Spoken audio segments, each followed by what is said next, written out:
every time na may nangyayari sa buhay mo, you just need to take responsibility. Like, pag may mga hindi magandang nangyari, sinisisi natin yung iba.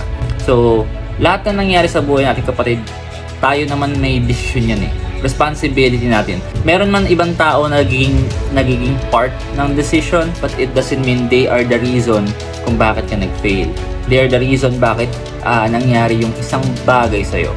So, halimbawa na lang exam. Ngayon, ang exam nyo 1 to 50. Yung 1 to 25, alam mo. Yung 26 to 50, hindi mo alam. Now, sinabi nung kaibigan mo, anong classmate mo na ito yung sagot. Diba? Ito yung sagot. Ngayon, ikaw kinopya mo. Pagkakopya mo, paglabas ng resulta, lahat ng binigay niya mali. Now, sino sisisihin mo?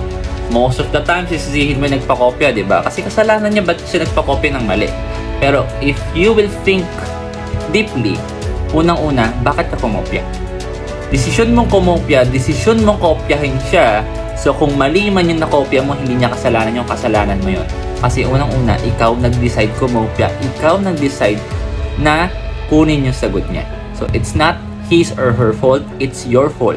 So, bottom line, whatever happens in your life, positive man yung negative, kasalanan mo yan. Huwag mo isisi yan sa ibang tao.